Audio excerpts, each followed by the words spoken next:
Assalamualaikum warahmatullahi wabarakatuh. Selamat sore Pak Ciar. Pada kesempatan ini, perkenalkan nama saya Yusnita Marina Sombing. Saya akan mempresentasikan hasil pembelajaran saya tentang asuhan keperawatan pada pasien dengan cedera kepala berat di IGD. Pada kesempatan ini, saya akan memaparkan proses peningkatan TIK secara teori, kemudian tanda peningkatan TIK, kemudian yaitu tata laksana CKB pada kasus. Seperti yang kita ketahui bahwa uh,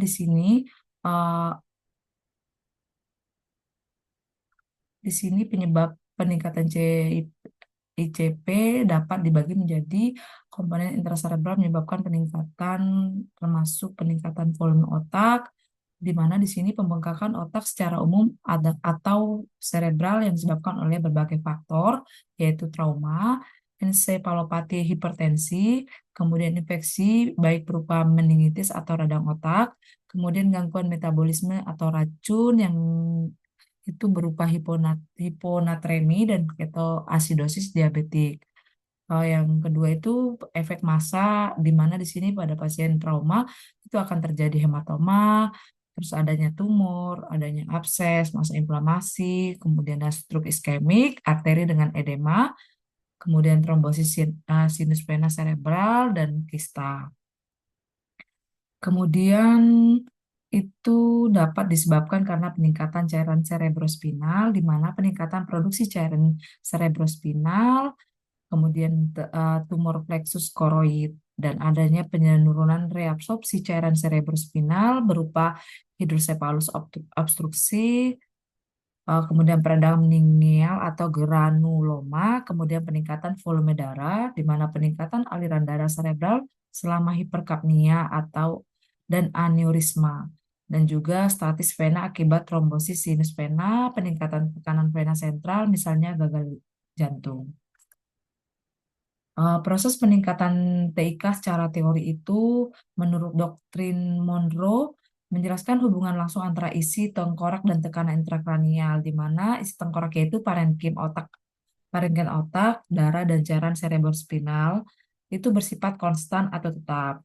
Pada orang dewasa, itu kompartemen intrakranial dilindungi oleh tengkorak, struktur kaku dengan volume internal tetap sebesar 1.400 sampai 1.700 mili. Kemudian parenkim otak ini membentuk 800 dari volume tersebut, dari volume di atas. Cairan cerebrospinal membentuk 10% dan volume darah membentuk 10%. Setiap peningkatan volume salah satu komponen menyebabkan penurunan komponen lainnya melalui mekanisme kompensasi. Peningkatan tekanan intrakranial atau TIK. Nilai normal TIK adalah 5-15 mm Hg. Nilai di atas 20 mm Hg memerlukan penanganan pengobatan segera. Kemudian dengan rumus tekanan perfusi otak, di mana cerebral perfusi atau pressure CPP sama dengan MAP dikurang TIK. Aliran darah ke otak dipertahankan secara konstan, itu pada MAP 50 sampai 150 mm air raksa. Bila aliran kurang dari 50 mm air raksa, bisa terjadi cerebral iskemik. Jika di atas dari 5 MAP 150 mm air raksa, dapat terjadi kerusakan sawar darah otak. Cerebral akan menurun, aliran darah menuju otak akan tidak adekuat sehingga dapat terjadi hipoksemia, penurunan kesadaran dan kematian sel otak.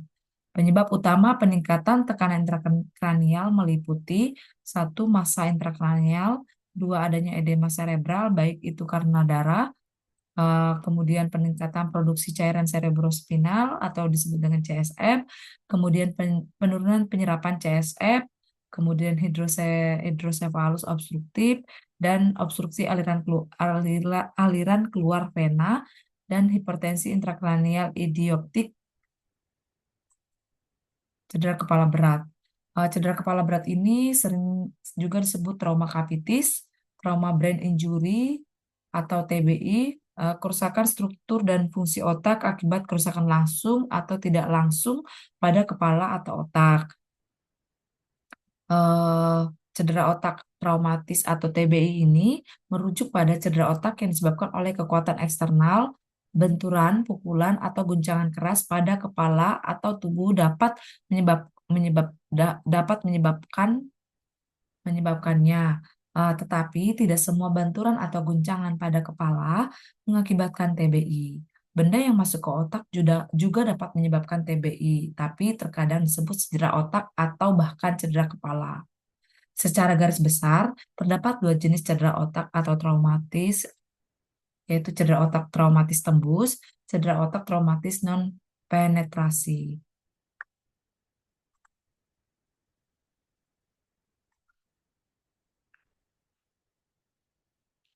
Kemudian tanda dan gejalanya yaitu yang pertama sakit kepala, yang kedua kejang, penglihatannya kabur atau ganda, kemudian yang kedua selanjutnya adalah pupil mata yang tidak sama atau pelebaran pupil yang tidak tepat biasanya dilakukan dengan melakukan pemeriksaan memakai senter.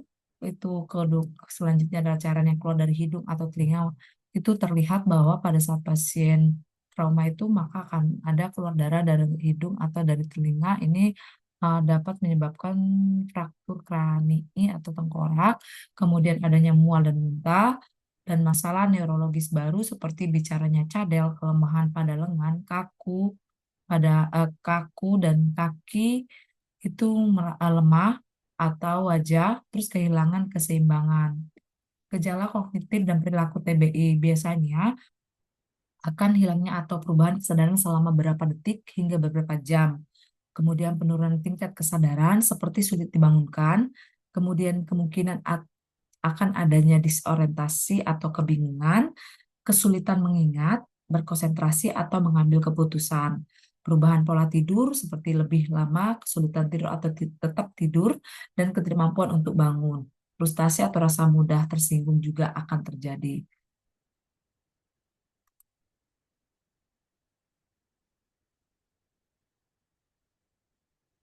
Kemudian pengaruh trauma brain injury atau TB terhadap kesadaran yaitu keadaan kesadaran minimal, kemudian sindrom kesadaran tanpa respon, kemudian ini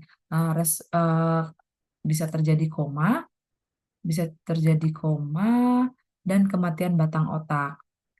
Trauma brain injury mempengaruhi otak di mana kerusakan akibat cedera otak trauma ini dapat berada di satu area otak, kemudian dikenal sebagai cedera vokal atau dapat terjadi di daerah yang lebih luas. Ini dikenal sebagai cedera difus. Jenis cedera yang mempengaruhi bagaimana otak mengalami kerusakan itu eh, jenis kerusakan yang biasanya terlihat di otak akibat TB meliputi perdarahan, ini terlihat, kemudian pembekakan dan robekan yang merusak serabut saraf. Kerusakan ini dapat menyebabkan peradangan dan pembengkakan perubahan metabolisme. Kita masuk ke studi kasus. Tata laksana CKB di mana ini adalah primary survey yang dilakukan adalah A, B, C, D, E, di mana menjaga yang pertama itu kita saat menerima pasien baru di IGD kita menjaga RW dengan jauh trust, hindari ekstensi leher karena risiko cedera servikal. Kemudian di sini berikan O2 high flow via non-rebreather mask untuk target SpO2 lebih dari 94%. Selanjutnya, jika GCS kurang dari 8, itu harus dilakukan intubasi orotrakeal atau takipne persisten. Gunakan manual line stabilisasi.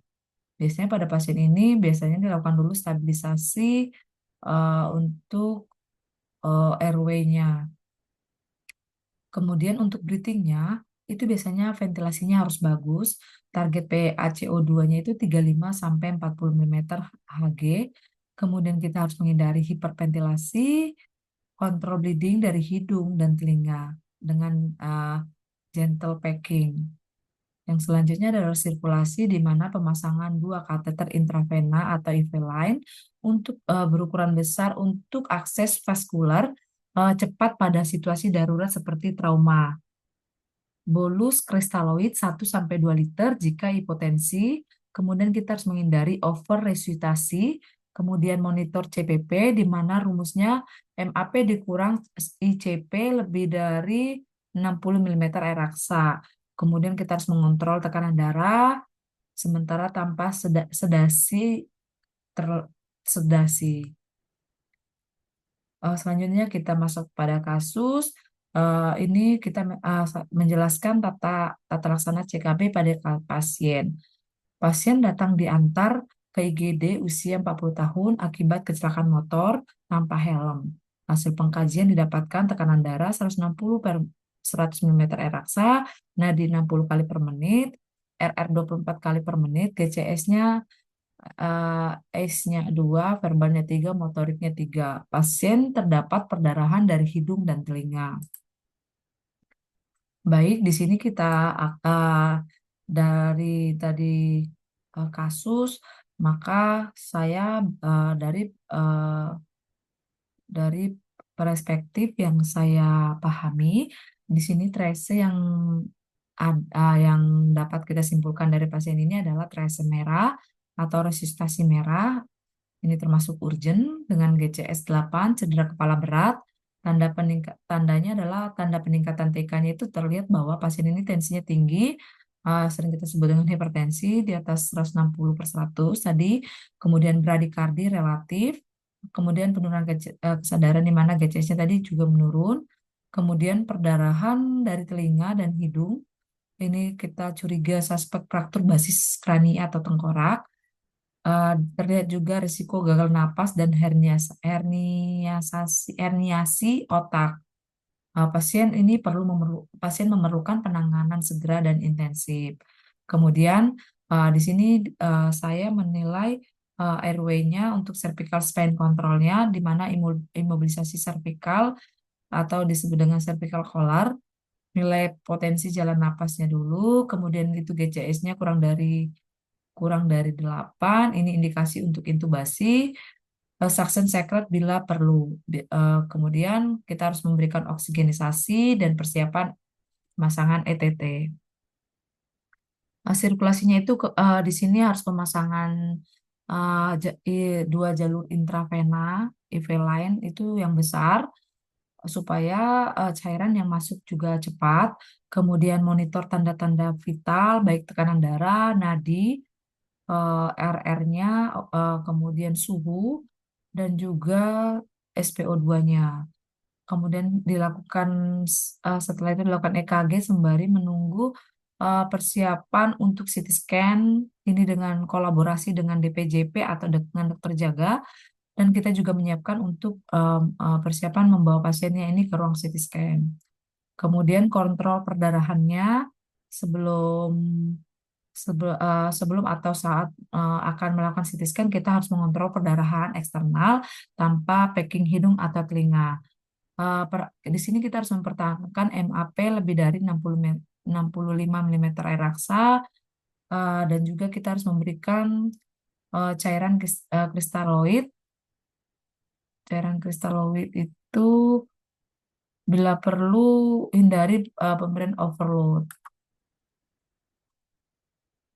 Untuk D-nya disability atau untuk pemeriksaan neurologisnya ini, kemudian kita evaluasi GCS pasien, GCS serial, kemudian nilai pupil, ukuran dan refleks pupil. Biasanya ini kita lakukan dengan menggunakan refleks cahaya dengan memakai senter atau pen light. Untuk kita membandingkan mata kanan dan kiri, apakah pupilnya yang sebelah melebar atau berbeda gitu. Kemudian di sini monitor tanda peningkatan ICP-nya atau tekanan intrakranial. Yang pertama, apakah pasien itu muntah proyektil atau muntah aktif. Kemudian kedua, apakah GCS-nya ini dari 8 bisa turun jadi 6 atau 7. Kemudian apakah bisa meningkat setelah pemberian tadi cairan. Kemudian itu pupilnya anisokor atau isokor.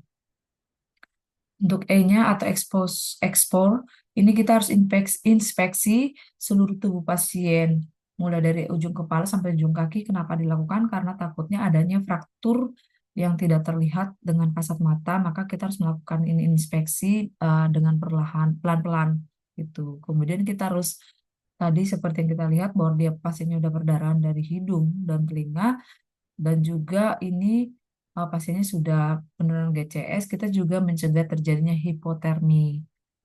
Di sini diagnosis medis yang diangkat adalah cedera kepala berat atau dan suspek fraktur basis kranii. Untuk diagnosis keperawatannya itu adalah penurunan kapasitas adaptif intrakranial, itu berhubungan dengan edema cerebral, ditandai dengan GCS 8, perdarahan telinga, hidung, dan perubahan tanda vital.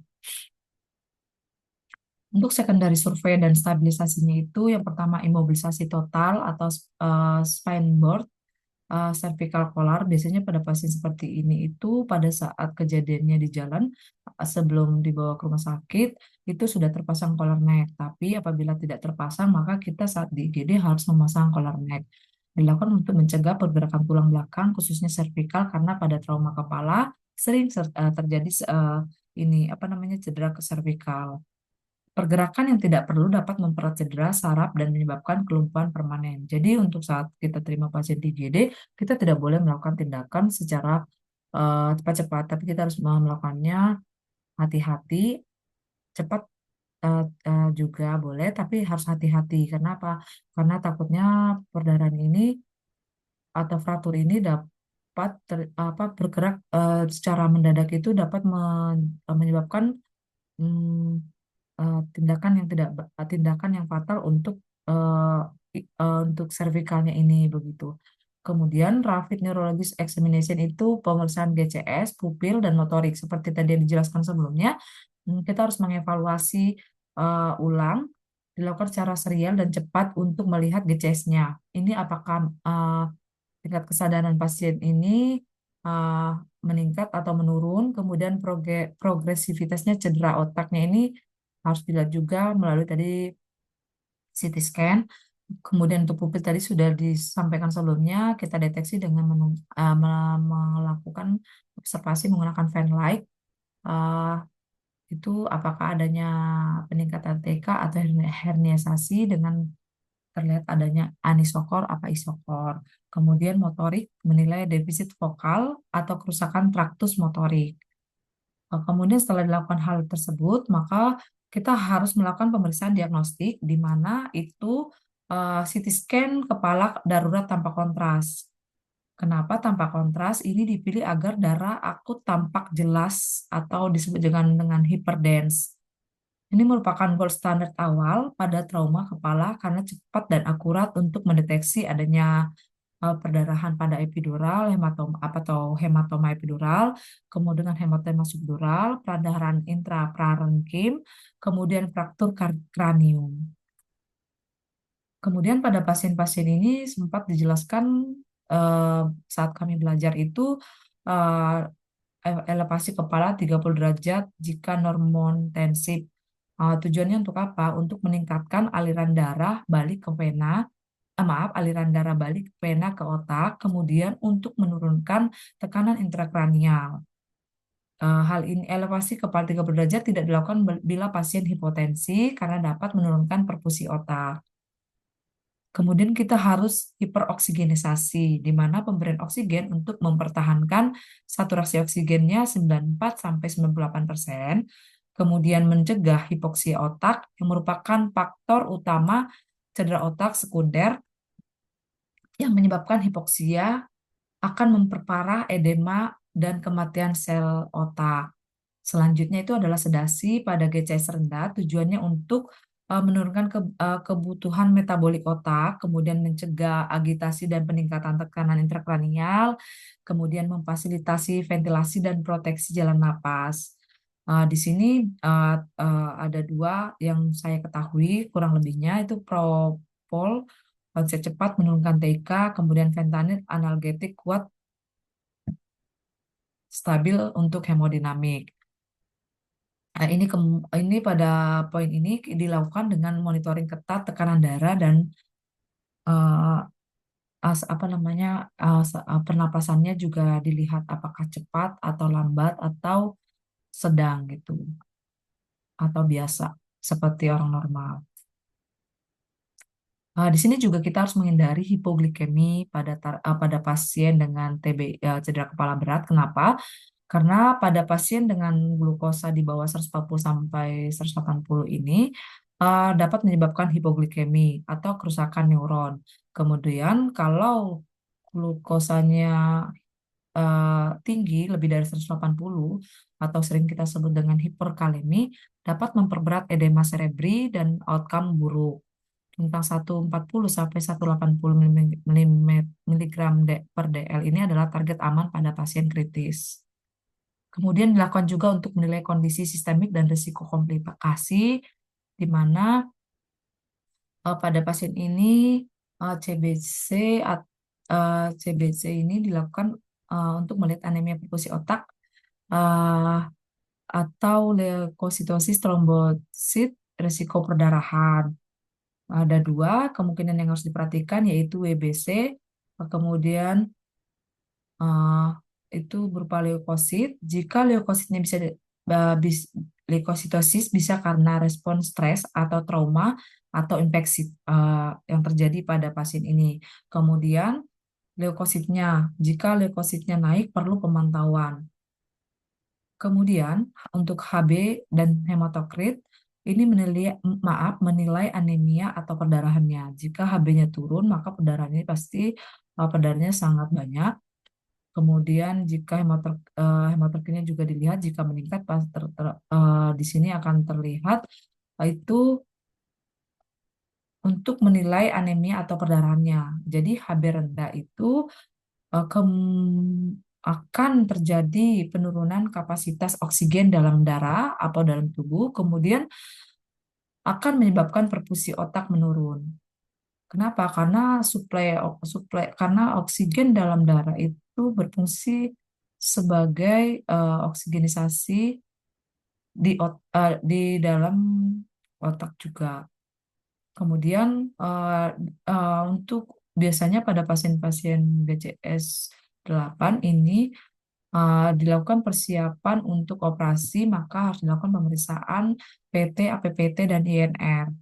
Ini untuk melihat perdarahan intrakranial, risiko untuk perdarahan intrakranialnya pada saat akan dilakukan operasi. Kemudian elektrolit juga akan diperiksa seperti natrium, kalium, klorida. Kenapa diperiksa untuk melihat ketidakseimbangan cairan dapat memicu kejang dan edema pada otak. Jadi natrium kalium klorida ini juga harus harus dilakukan pemeriksaan saat pasien tiba di IGD, itu pemeriksaan darah lengkap.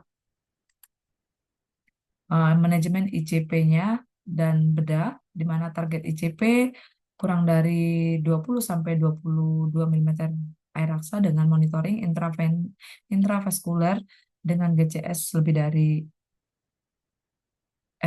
kurang dari 9. Kemudian indikasinya cedera kepala berat, GCS kurang dari 8 sampai 9, berisiko tinggi mengalami peningkatan tekanan intrakranial ITK atau ICP. Kemudian tujuannya untuk apa? Untuk menjaga ICP kurang dari 20 sampai 22 mm raksa untuk mencegah iskemik atau hernia dan herniasasi otak. Kemudian itu biasanya pada pasien-pasien yang uh, cedera kepala berat ini, jika tidak dilakukan operasi, biasanya diberikan terlebih dahulu monitoring cairan monitol. Ini 0,5 sampai 1 gram per kilogram berat badan, di mana mekanismenya ini menarik dari jari, cairan dari jaringan otak ke intravaskuler, kemudian menurunkan edema cerebri dan ICP. Syaratnya pasien tidak hipotensi atau tekanan darahnya tidak turun. Kemudian osmolaritas serumnya kurang dari 320 mmOSM per kilogram berat badan. Terus kita juga harus melihat efek samping, diuresis hipovolemi, gangguan elektrolit. Selanjutnya yang kedua, hipertonik salin atau NaCl 3%. Kemarin saya pada saat menemukan pasien di IGD, itu diberikan NaCl 3%. Itu indikasi utamanya adalah tanda herniasasi di mana pupil dilatasi. Kemudian adanya hipotensi lebih aman dibandingkan monitor. Keunggulannya meningkatkan CPP, kemudian lebih stabil hemodinamiknya. Di sini sebelum lanjut, di sini saya akan mem- melihat apa akan membahas tentang GCS dibagi menjadi tiga parameter, di mana di sini respon mata itu disebut eyes, kemudian respon verbal itu disebut verbal, respon motorik itu disebut motorik.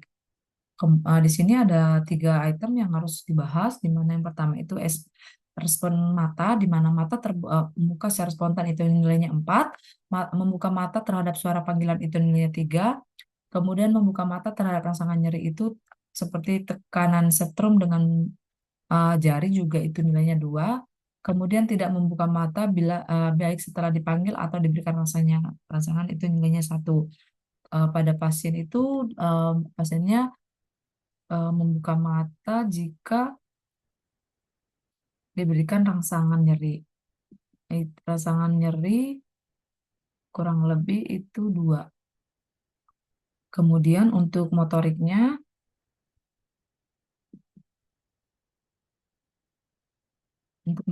itu ada 6 item yang harus dinilai, di mana pada pasien pada pasien ini motoriknya itu adalah 3. Eh, Seperti yang kita lihat di sini, kalau poin 6 itu mengikuti perintah, poin 5 itu melokalisir nyeri, rangsangan nyeri, kalau 4 itu menjauh dari rangsangan nyeri, kemudian 3 fleksi abnormal, 2 ekstensi abnormal, tidak ada respon motorik untuk nilai 1.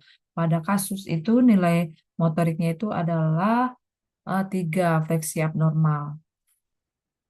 Kemudian selanjutnya itu adalah verbal, di mana respon verbal pasien di sini juga 3, di mana berorientasi baik, dapat mengikuti mengetahui lokasi seperti tahu, nama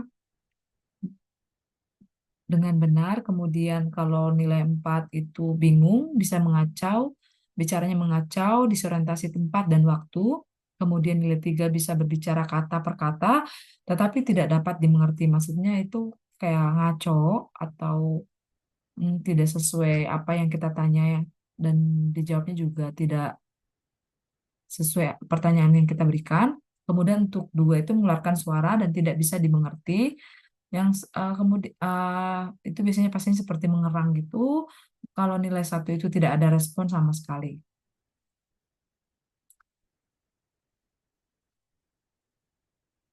Klasifikasi tingkat keparahan cedera otak traumatis itu hubungan antara skor GCS dan hasil akhir merupakan dasar dari klasifikasi umum serta otak traumatis akut berikut ini. Jadi pada pasien itu ada tiga yang harus dinilai: parah, sedang, ringan. Di mana parah itu GCS-nya 3 hingga 8, sedangkan GCS 9 hingga 12 itu adalah sedang, GCS 13 sampai 15 itu adalah ringan. Nilai skor GCS antara 1 sampai 8 menunjukkan cedera parah. Pada cedera kepala anak, ambang batas GCS kurang dari 5 mengidentifikasi cedera parah lebih akurat daripada ambang batas dewasa 8, karena pasien TBI anak dengan skor 3 hingga 5 menunjukkan mortalitas dan morbiditas yang jauh lebih tinggi. Demikian hasil eh, presentasi yang dapat saya jelaskan kurang lebihnya. Saya minta maaf, Mbak, kalau ada yang kurang, dan saya akan tetap masih belajar untuk kedepannya agar lebih baik. Sekian presentasi dari saya, kurang lebihnya terima kasih. Assalamualaikum warahmatullahi wabarakatuh.